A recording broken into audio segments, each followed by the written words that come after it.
The meeting will come to order. Township of Parsippany-Troy Hills, Township Council agenda meeting of August 2nd, 2016.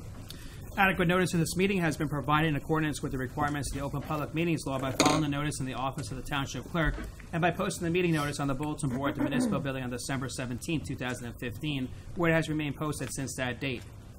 A legal notice appeared in the Daily Record on December 22nd, 2015, and the Newark Star Ledger on December 24, 2015, and it was forwarded by fax to other local newspapers and local radio stations on December 17, 2015. Council meetings are videotaped and aired on Cablevision Public Access Channel 21 at 11 o'clock a.m. on Sundays and are also available for viewing at www.parsippany.net. We could all stand for the flag salute. Mr. Creepy. I pledge allegiance to the flag of the United States of America and to the republic for which it stands, one nation, under God, indivisible, with liberty and justice for all. Roll call. Mr. Carriffy? Here. Mr. DePiero? Here. Ms. Grignani? Present. Mr. Peluso? Present. Mr. Valori? Here. Also in attendance are Mayor James Barbario, Business Administrator Ellen Sandman, the Township Attorney Justin Marquetta, the CFO Ann Cucci, and the Township Clerk Colette Madden. Mr. President, we have a quorum. You may begin. Thank you. The upcoming meetings will be August 16th at 7:30. That will be our regular meeting. The following will be the September 6th. That will be at 7:30, and that will be our agenda meeting. Approval of minutes will be the council regular minutes for July 19, 2016. For your information, we have a request to endorse and support the passage of Assembly Bill number 3686. You want to discuss that? Sure, Council President. What this is about is the Township of Hanover had passed a resolution basically in support of this Assembly number, which is coming in from the House. And basically what this bill does is it designates a law called Ralph and David's Law, which establishes the crime of strict liability vehicular homicide as a third-degree crime.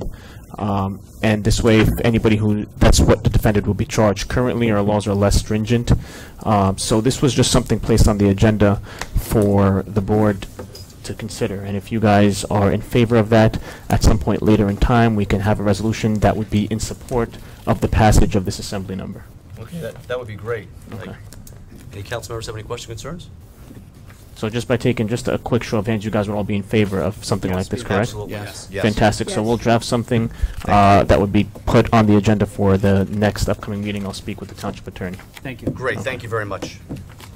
Okay, for presentations, we have one of our Morris County freeholders, Hank Lyons, and he stated that he's going to be very sure with this and precise. Thank you for being here.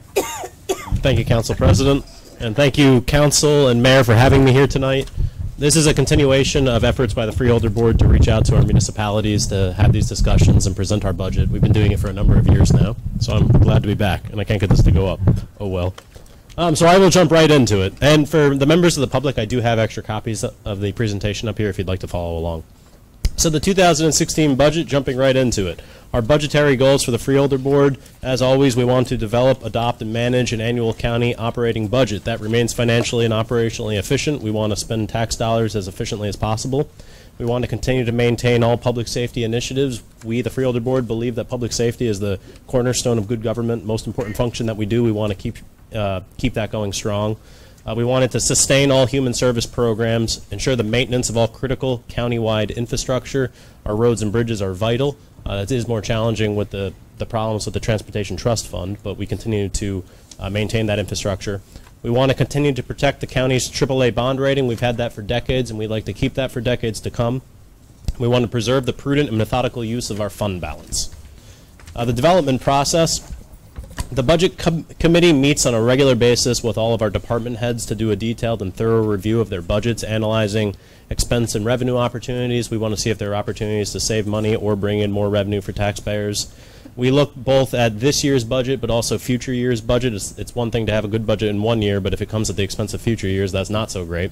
And we also take time every year to look at our areas of risk so we can see what's coming forward and prepare for it sooner rather than later.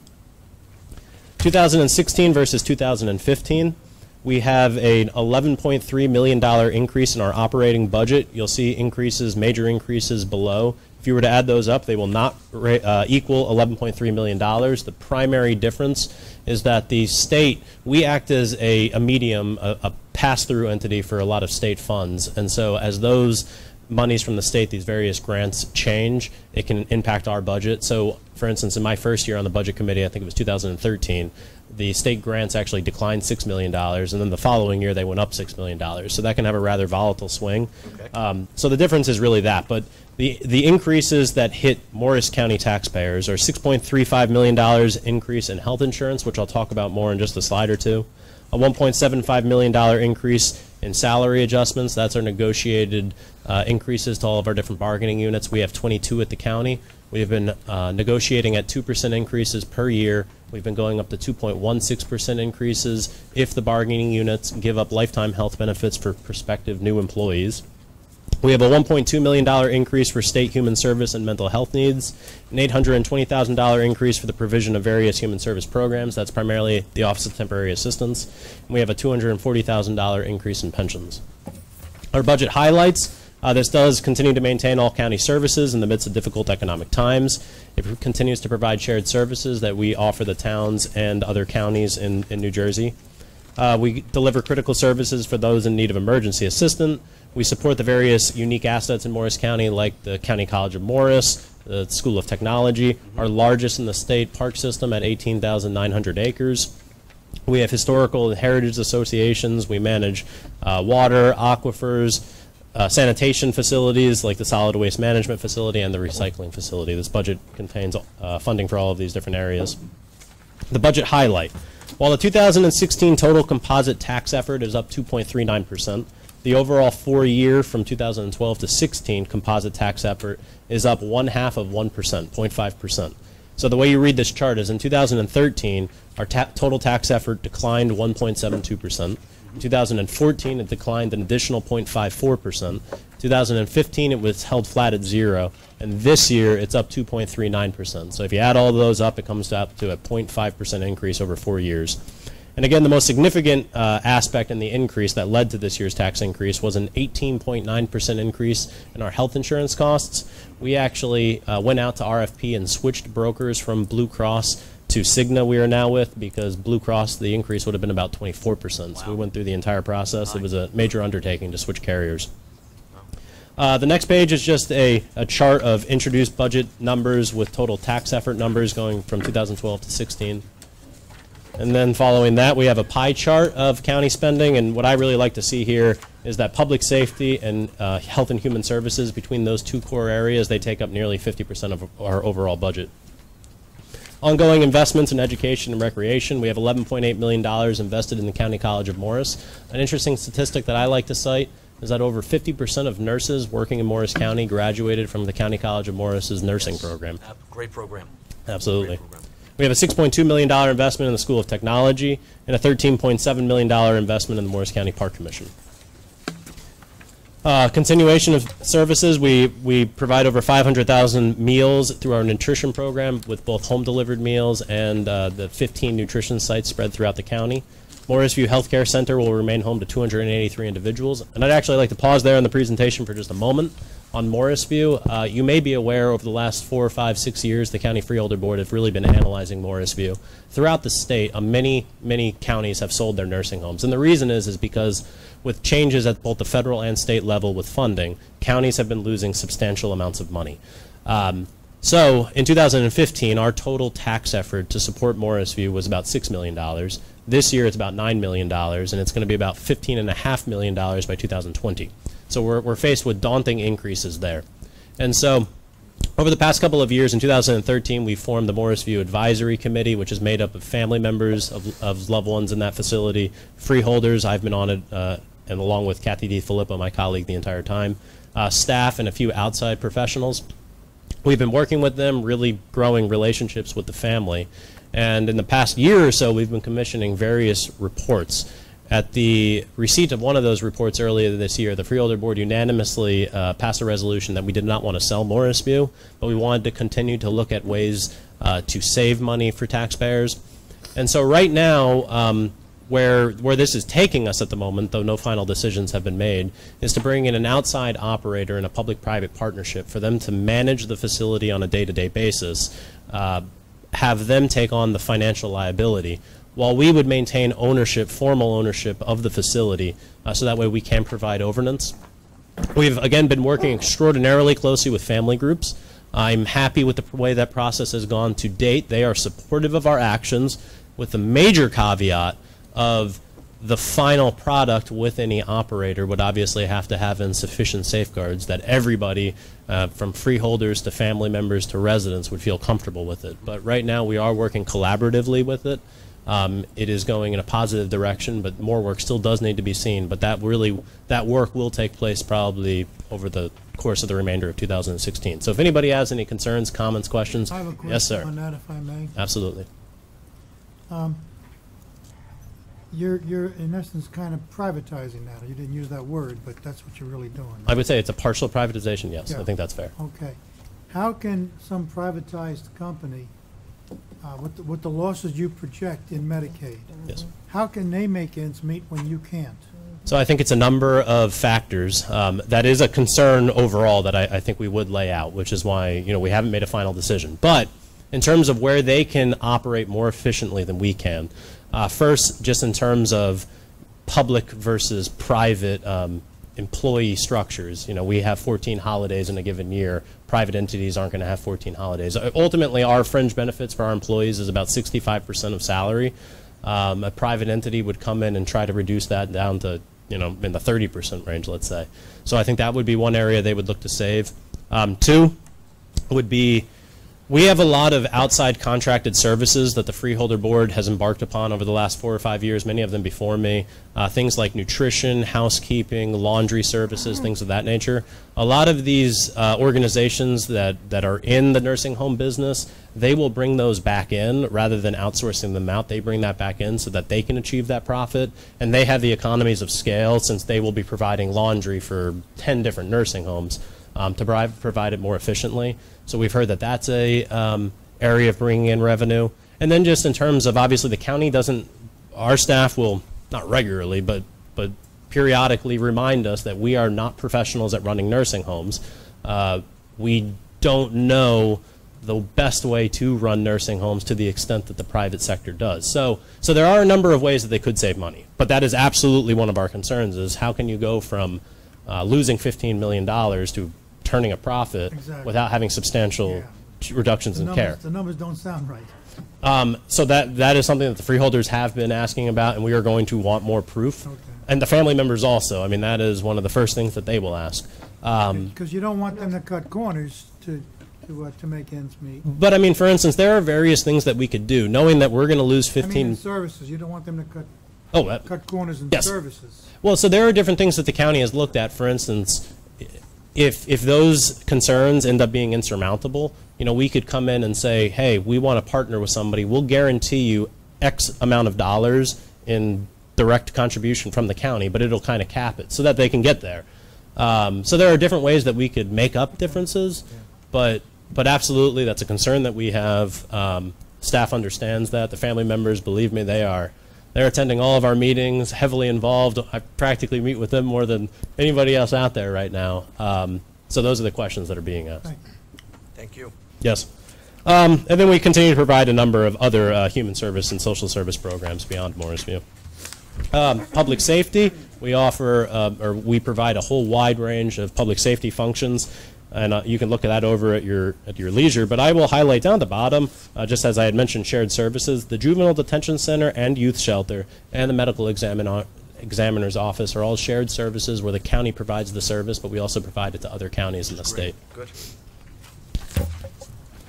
In terms of debt management, the 2016 capital budget authorizes $26.1 million to be reduced by $1.5 million for Chapter 12 aid from the state. That's for the County College of Morris, in debt for various capital projects. We continue an emphasis on roads and bridges. This year on roads, we're spending $7.6 million for 22 miles of roads. You can see that that's a substantial increase from, let's say, 2013, when it was only $2.2 million. We also have a $3.3 million investment in bridges, which is right in line with where we've been going back to 2013. a $3.7 million investment in educational facilities, a $1 million investment in criminal justice reform after the passage of the constitutional amendment by the voters of New Jersey. Beyond Morrisview, this is probably the second biggest initiative that we're undertaking and watching. It's going to have a major impact on the county and I think also on municipalities.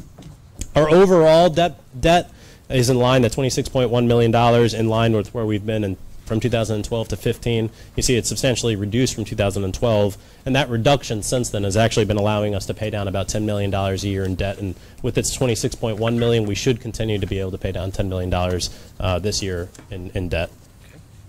Continuing on with structural balance, we have our balance is maintained through the long-standing AAA bond rating, continued conservative budgeting practices, and what I really mean there is if we're projecting a certain amount of money in revenues, make sure we actually achieve that. Don't put too rosy of a picture out there and then have a deficit at the end of the year.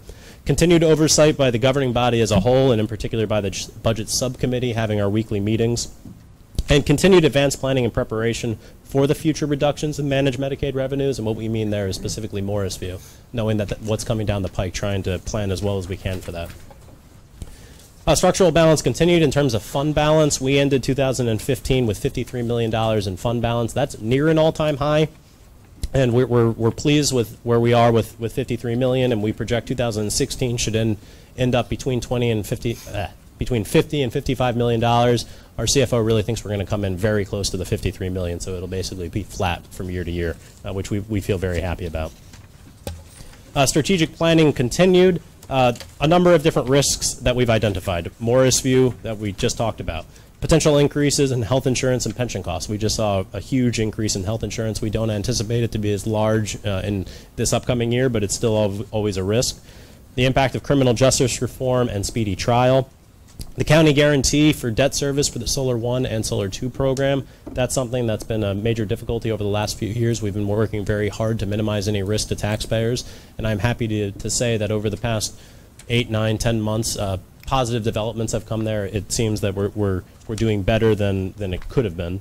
And we also want to have a better understanding of overall economic trends in the county to decide where county resources should go. And for instance, with demographics, two demographic changes that are really occurring in Morris County that I think the county wants to consider when formulating budgets. One, we have a net migration of people out of Morris County right now. It's happening in New Jersey as a whole, but it's also here in Morris County. More people are moving out than moving in. That's a concern. And then the second one is we have a significantly aging population. If you chart the average age for Morris County over the last 10 years or so, it's been going up substantially. And naturally, as time goes along, that should impact where we spend county resources on our spending. So we're trying to look at that and get a better feel for that when crafting budgets. So in summary and in perspective, the aggregate 2012 to 16 combined tax effort represents a 0.5% increase, while the 2006 operating tax effort will increase 3.43%. The reduction in the open space tax and an increase in ratables has resulted in an overall 2.39% increase. We had a cut in the open space tax again this year, but we also had our first increase in ratables in many years. I think the first time for me as a freeholder. That's anything from new development to things like the St. Clair's Hospital that was sold from a nonprofit entity to a for-profit entity. It's now on the tax rolls. This increase is approximately $20 for the averaged residential value of $373,000 in the county. It allows us to continue to protect the AAA bond rating and permits the final 10 sites in the Solar 2 project to be completed. That's my presentation, unless people, the council or mayor or administration has any questions for me. Any questions or concerns, anyone? You did a great job as usual. Well, thank you for being very efficient. Yes. And keep up the good work. Was I under 10 minutes? You did a phenomenal job. Well, thank you for having me. I don't want to embarrass you here. Aren't you going to graduate school for economics now? I'm in public administration. Okay. See, I just wanted to tout how good you are and just keep up the good work. You're doing a Be great down job. there on Saturday. Great. Studying Keep it up. away. Thank you. We're proud of you. Thank you. Thank you very much. Mayor, do you have anything? Hi, freeholder. When did you move into Parsippany? Well, I haven't formally moved in, so I purchased my house in February. I just got access to it maybe a month and a half ago. Okay. I didn't And know I'm if hoping to move everybody in within 2 months. So then I'll be a Parsippany resident. And more importantly, you're paying taxes, right? That's all we want. Very good. Thank you. Congratulations. Congratulations, sir. Welcome to Parsippany. Yes. All right. We always have some fun here. Ellen, you have anything? Yes, what I have, I don't know, can, I have this. What I would like to do is, sorry about the microphones. I know we are working on them. This evening, I would like to introduce Mike Armstrong from Community Hope. He has a presentation that he would like to present before the mayor and council. I suggested that this would be the best forum to him to come before.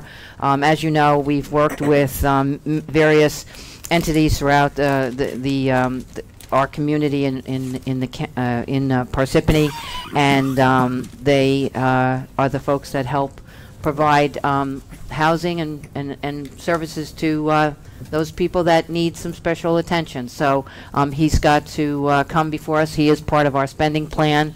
It's going to be something similar to what we did with what is it, Bridge? Newbridge. And I'm going to turn it right over to you, and if you could just do the highlights. All right, good. Well, thank you, Ms. Sandman and Mayor Barbero and the rest of the council. You know, you've been very generous to us with the money to provide the purchase and the renovation of a home for 5 disabled individuals. But it was an older home, and when we started getting into the walls and things, we found that there was a lot of creative wiring and plumbing and a lot of termites and a lot of things that we hadn't anticipated. A fire suppression system, something else that we hadn't anticipated. So we're requesting another $125,000 to finish the job. Again, it's wiring, plumbing. We had to take down the chimney. We had to add a fire suppression system. We had to do some work with all of the walkways and the entrances. So it was just a lot of work, and as I say, a lot of things that we didn't anticipate. Like any old home, as I say, you get in the walls and you find a lot of things you never expected. So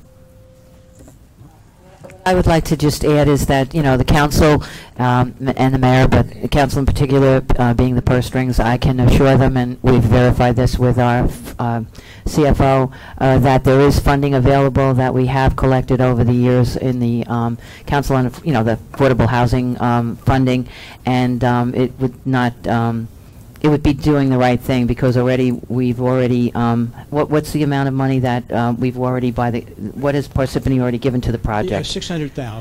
$600,000. So without this additional funding, you're in dire straits. And right. I would like you to just add, I know there's it's not that you're asking for the full amount that you need. This was a number that when I met with you and Mr. Collins, Mayor Collins, that he was also saying that your organization was going to put as much funding as they could, but this is where they needed the help and they wanted it to be a safe project. So I will do the numbers, show the numbers to the council. I don't know if you brought any worksheets with you. I did not. I Okay. wasn't sure what I needed to bring. Okay. So I can certainly supply those. Yeah. And get you. There'll be another meeting on the 15th, so prior to that, you don't need to come out, but what I'll do is I'll make sure that we make sure that they get the full details as to what you're requesting and why the need, in addition to what you've just already said. Very good. And if you have any questions. Where's the house? It's at 639 Tabor Road. It was a... And it has been part of our spending plan. It has been part of our COA obligation. And as I just might reiterate, we received, with all those COA numbers, Yes. by continuing to do this. When I first came a couple of years ago, all the entities we hadn't fulfilled everything, and we actually now have finalized on a couple of them, built and funded it, and that was very instrumental in getting some good reviews. I'll ask our attorney, positively say, I know you're not as actively involved as much as, John or others, but that it was very instrumental in lowering our number, because the percentage of what we get for investing in the community of need, it's a tremendous a reduction in our number of COA obligation. Exactly. And, you had a question? Yeah. I don't know if this is the right time to actually ask this question or not, because I know, and I don't know if it's the same organization that did a house in Glacier Hills, but I know that there's and this is on Tabor Road, so this is on a main road, parking issues with the employees. I know this particular house in Glacier Hills, there was no additional, the driveway, it's a single car driveway. So all of the employees actually park on the street, and there's not even like like a dirt area that you can pull off the street.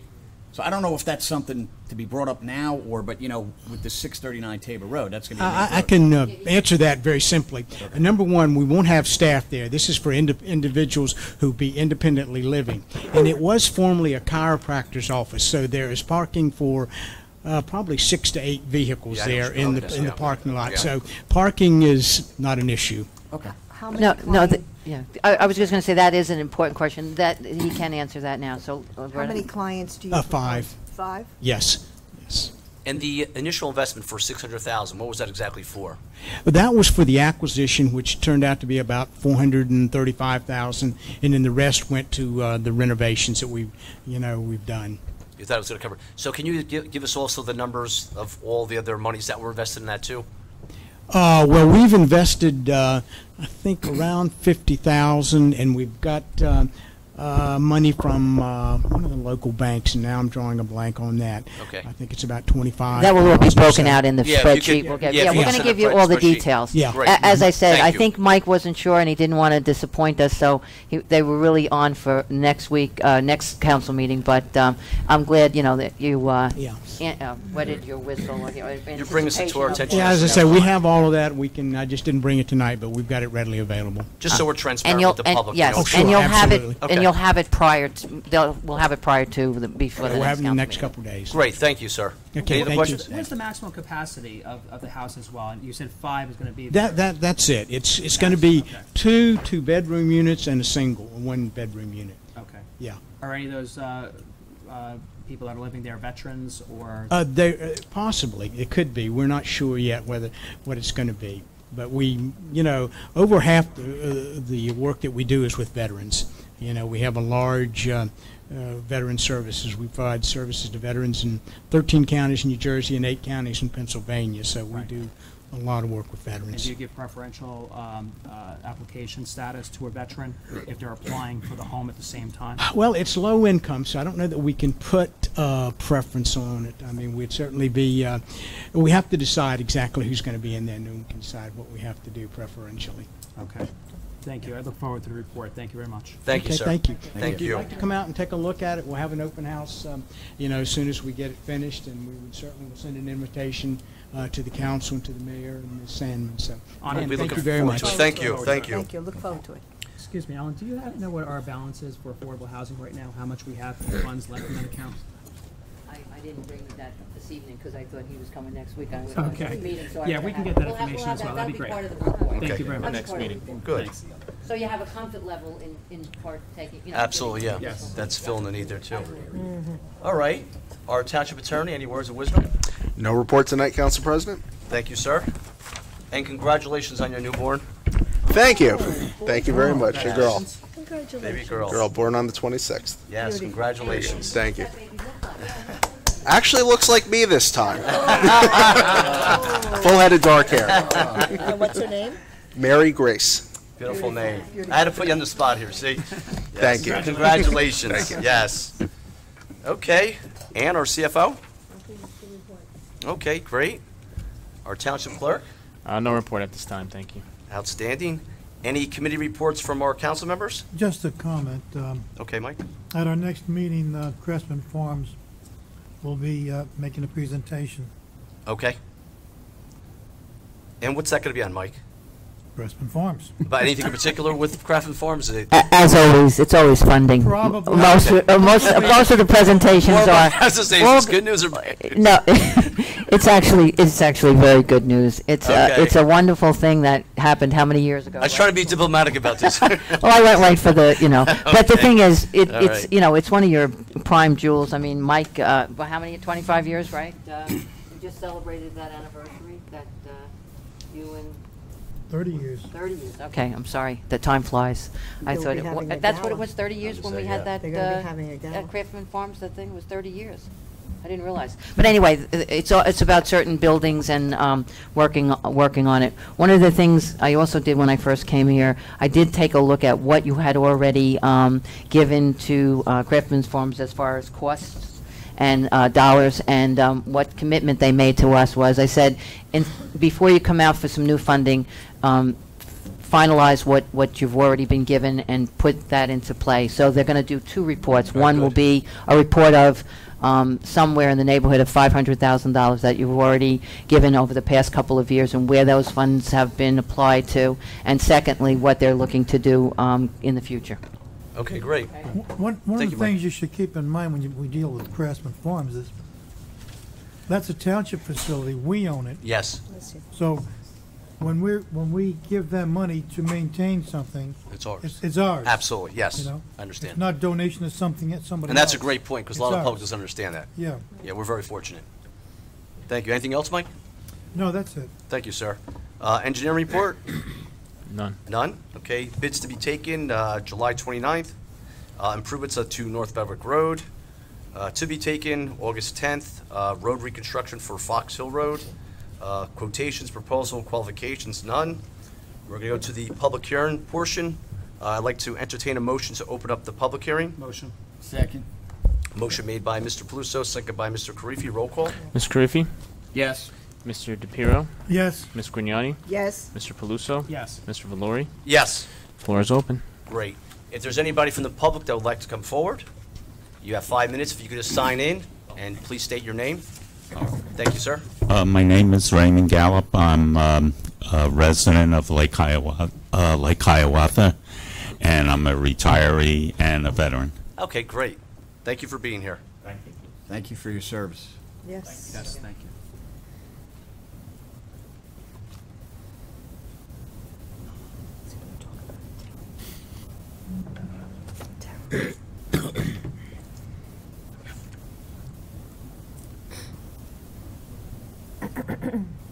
I'm freezing.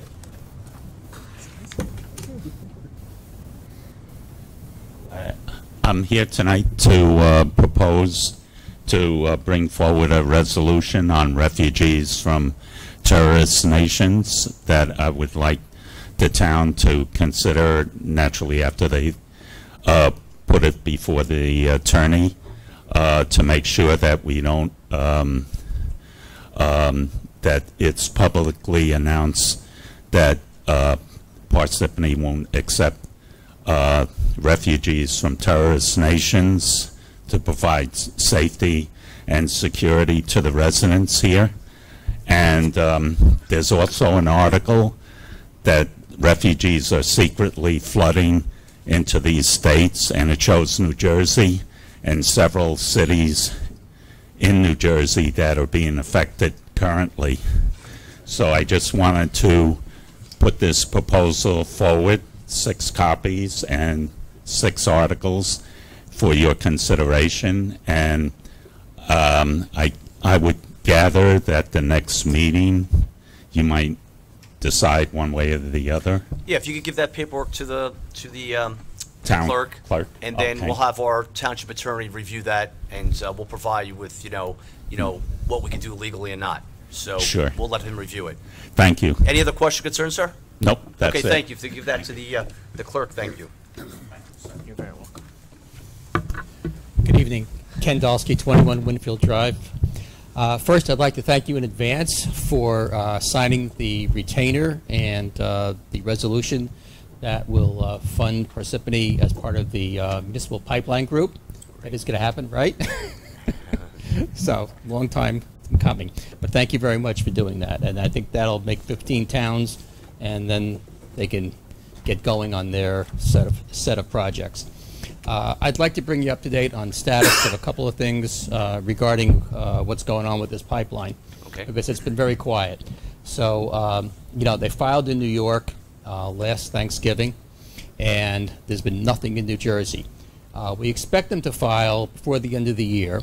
The DEP has said they haven't heard anything from them, so that they don't think that they're ready to file soon, because there'd be some preliminary communications. But nevertheless, they haven't given up, and we expect them to file. So, anticipating that, under the guidance of the Sierra Club, we have hired Princeton Hydro, an environmental engineering firm, to conduct an independent environmental study. And the purpose is as follows. First of all, whether you know it or not, the DEP, I guess under the guise of budget cutting, is no longer able to do its own thorough environmental analysis when companies or others come to them and ask for permits. DEP gets 90 days in which to approve certain permits, and they don't have the resources or manpower to do their own study, so they have to depend on the information that's presented to them by developers. So you can understand where that goes generally. We are not going to sit back and let that happen. So this firm, Princeton Hydro, is going to, we're going to provide them with a lot of information, and what they're going to do is make sure that all the environmental information that's needed to make sure the DEP knows everything that could possibly happen with this pipeline is going to be presented to them. And the second thing is that Princeton Hydro was very, very, very familiar with the processes and what the DEP actually has to go through and all the laws and regulations the DEP has to follow. And they're going to make sure that we hold the DEP's feet to the fire and make sure that they follow the procedures that they're supposed to, which hasn't always happened. And if somebody doesn't know that the DEP isn't doing this job properly, then there's no recourse, nothing happens. So those are the two reasons for hiring this firm. And the other thing that we're going to do eventually, we think, is hire an attorney to work with Princeton Hydro and make sure that the information that's being collected is prepared and presented to the DEP in a way that would support a future lawsuit. Because we pretty much believe that what's going to come out of this DEP review, one way or the other, is going to be a lawsuit. Either we're going to look at what the DEP did and we're going to say you didn't follow the rules or you ignored environmental information, and we're going to sue the DEP. And by I say we, I mean the coalition against the Pilgrim Pipeline, along with Sierra Club, or Pilgrim Pipeline is going to have its permits rejected, and they're going to sue. So one way or the other, we think there's going to be a lawsuit. And what we're hoping is that by doing this process correctly, the DEP could either reject the request for a 401c water quality permit, which has killed other pipelines in the area, or will force Pilgrim Pipeline into an alternate route or some kind of remediation that would be untenable for them. That would make it very, very difficult, if not impossible, for them to build this. So that's one option, and then the next, like I said, is a lawsuit down the road. Good news is that the coalition has gathered. We have funded this ourselves. So we have gone out to our friends and members of the coalition, and we have enough money to support doing this environmental study. Not the lawsuit yet, but we can do the environmental study. As part of the study, we're going to come to every town. You're going to be getting a letter from me, as well as the town planner and the Environmental Commission, to look for information on wetlands, threatened and endangered species, stream locations, water quality, and historical sites. We just want inventory information. Any guidance you can give me on who to work with to best collect that information would be appreciated. And we're also going to have you later on over the summer, we're going to give you a letter that, in anticipation of the filing, asking you to ask the DEP to make sure that they have a lot of public hearings on this. So that's where we are. If anybody has any questions. Yeah, I have a question. Thank you. Wouldn't it be wiser to wait until you have some idea where they want to run the line before you do environmental studies? Well, I mean, all these towns are huge, and you're going to get a general broad brush this way. But if you wait until they have some kind of a proposed plan, then you could narrow it down to that area and be more. Yeah. So one, they have given us preliminary routes, and we know that the PSE&G area, although PSE&G has said no, but that's still their primary route. They've made some changes in the Highlands area, potential changes, and I think they're going to go. I think we saw a map that said they might go around Troy Meadows, but for 80%, 90% of it, we haven't seen any change in their map. So what we're going to do is collect the information from the towns, like in a broad base, and then when we learn where the pipeline is actually going to go, Princeton Hydro will use the information that we've gathered, and they will look at specifically the areas around whatever the final pipeline route is. If we wait, we're in danger, because there's a 90-day window on all this stuff, we're in danger of not gathering this information in a timely fashion. But I agree with you. There could be some wasted effort because we don't know everything that we would like to know right up front. But that's what we're thinking.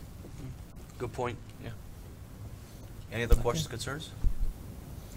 Len, I just want to say that with the municipal group, they did ask for an environmental impact study already, in which our environmental committee worked with the township in order to provide them. So we should get you a copy of that as well. Great. Great. Yeah. I don't know what the MPG took and what they did with it. Okay. There's been a little confusion around that, but you know, we're directly working with Princeton Hydro. We know what they want. They made that presentation in Montville last month. It's on our website if anybody wants to watch it and see what they're actually doing. And we're going to make sure that they have all this information. Great. Okay? Thank you. Thank you for your Thank time. you. Thank you. Anybody else from the public like to come forward? Hi, Katie Cassidy, 7 Stephen Terrace.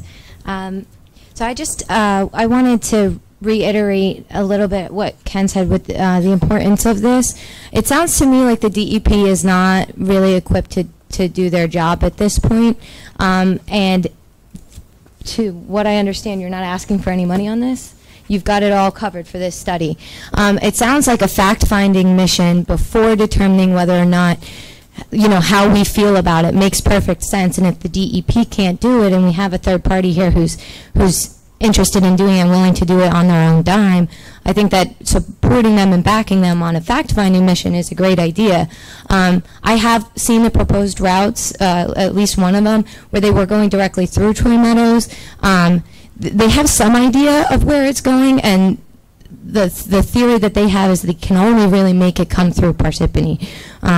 So I think that it's important for us to support anybody who's willing to look into this, especially when we know that, you know, the state level, they literally can't.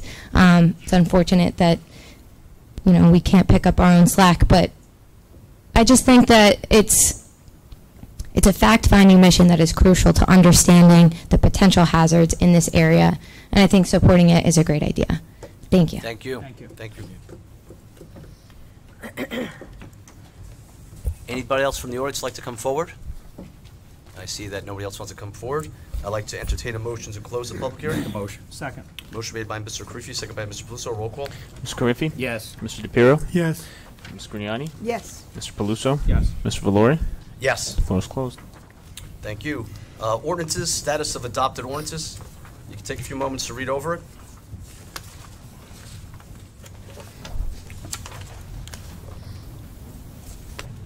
Just to save paper, Yes, Mike. why don't we put this back into the block form that we used to have? You know, you got 2 whole pages. We used to do this in one little block. I'll have to look into that. I don't know what you're talking about, but I'll look into it. Adopted mayoral action effective date. All of that could be in a spreadsheet, and very compact. Well, and still present it to the public, you mean? Or just for you? Because the only reason that this is on here is so that the public has an idea. Oh, the description of it? Yeah. More transparent. Yeah, so they That's can why. see it. It's a little bit more easier to follow. But I see your point. Yeah, great. You're absolutely right. I know. To be a little bit more efficient. But I will look into that, Mike, and I'll touch base with you. Because these ordinances were already discussed and explained and adopted. Correct. So all Yes. you're doing here is repeating what we already did. That's why I'm not reading over. I just say take a few minutes to read over it. Yeah. Yeah. Okay. All right, good point, Mike. All right. All right, we're going to go to the second readings and public hearing. If you could take a moment to read over those 3 ordinances there. 2016, 20, 21, and 22. Okay, for the non-consent agenda, the resolutions, Mr. Peluso? We have Resolution 2016-142, resolution of the Township Council of the Township of Parsippany-Troy Hills, authorizing the mayor to execute a legal retainer for legal environmental services related to the proposed Pilgrim Oil Pipeline project. Motion to approve. Second. Motion made by Mr. Paluso, second by Mr. Karifi. Roll call. Mr. Karifi? Yes. Mr. DePiero? Yes. Ms. Grignani? Yes. Mr. Paluso? Yes. Mr. Valori? Yes. Motion passes. Okay, Mr. Karifi? Resolution 2016-143, resolution of the Township Council of the Township of Parsippany-Troy Hills approving the corrective action plan for the 2015 audit. Motion made by myself. Second, Grignani. Motion made by Mr. Karifi, second by Mrs. Grignani. Roll call. Mr. Karifi? Yes. Mr. DePiero? Yes. Ms. Grignani? Yes. Mr. Paluso? Yes. Mr. Valori? Yes. Motion passes. Loretta? Resolution 2016-144, resolution of the Township Council of the Township of Parsippany-Troy Hills, Morris County, New Jersey, authorizing a professional service agreement with Princeton Hydro. Motion to approve resolution. Second. Motion made by Mrs. Grignani, second by Mr. Karifi. Roll call. Mr. Karifi? Yes. Mr. DePiero? Yes. Ms. Grignani? Yes. Mr. Paluso? Yes. Mr. Valori? Yes. Motion passes. Great, thank you. The consent agenda, the resolutions, if you could take a few moments to read over that.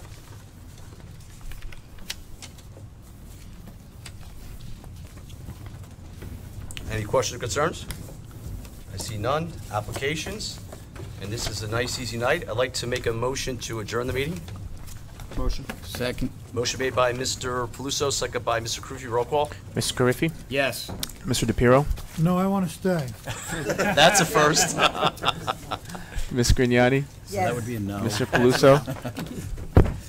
Mr. Paluso? Yes. Mr. Valori? Yes. Okay, the Thank you, meeting everyone, is for coming adjourned. tonight. Have a nice evening. Right. Enjoy your summer so far. Mike, you lost 4-1. It's also a safe night right now at the Men's Arena if you want to join them.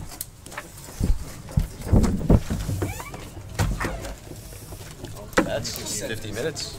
Okay, you knew If anyone wants to stay with Mr. DePiero? Yes. That Hank Lyons guy slowed us down. Yeah. Yeah, I know.